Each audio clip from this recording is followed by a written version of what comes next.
Ladies and gentlemen, Cerebro Nambem Gogo is here. Go, Makuru. You're welcome to Kampala again. Number one celebrity Gogo. So, ladies and gentlemen, we will be able to choose the Muvako.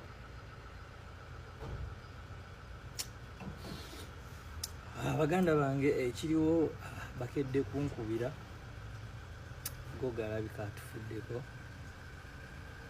Namulabye juzi wano twakoze live ndowooza mukama yabadde ayagala tu celebrating naye nga tannaba kufa kinumye nnyo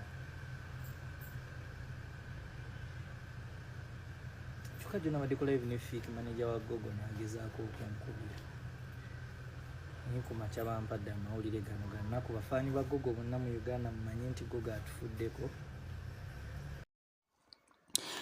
Nkwaniriza nate gwe mukwano gwaffe atugoberera updates kitalo nnyo eky'omukulu amanyikiddwa nga Gogo era nga ono gospel artist kigambibwa nti omukulu ono yafudde enkya y'olunaku olwa leero. Gogo ono ava mu ggwanga erya Rwanda era nga ono azze alabikako wano mu ggwanga erya Uganda era alina emikwano egy'enjawulo naddala abayimbi nga omu ku mikwano gye wano mu ggwanga erya Uganda ye mukulu Bruno K era Bruno K naye ali mu maziga akungubagira munne eyamufuddeko omukulu Gogo. Omukyalo ono Gogo nga gospel artist abantu bangi bamwagala olw'enkula ye n'engeri gy'ali fani okuba ng'asesa abantu ab'enjawulo ate nga mukyala wa Mukama era ng'ayimba ennyimba eza Katonda. Kakati mwana muwala Gogo yafudde olunaku olwaleero era omukulu Bruno K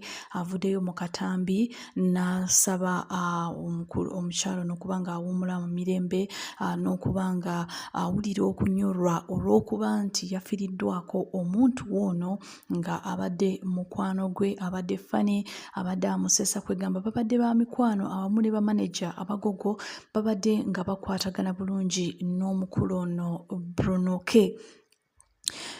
Updates endala ate omukulu Rasa ye akyali mulaavu era ayongedde okuba nga agwa mulaavu buli lukya. Omukulu Rasa Emmanuel nga asibuka Masaka omukulu ono azaabeera mulaavu ez'enjawulo nga kwe kuli laavu eyamuluma ennyo eyamumenya omutima gy'atakkirizanga nti yaggwaawo. Omukulu ono Rasa yali mulaavu ne mwana muwala Diana Nabatanzi wabula abakulu bano baayawukana bubi era Diana Nabatanzi yakyawa Rasa nga tasobola kudda mabega. Rasa yamwegayirira n'amusaba baddiŋŋane n'amusaba amubulire ekyayagala asobole okukikola baddiŋŋane wabula Diana Nabatanzi ng'omusajja ye yamukyawa yamuvinga on.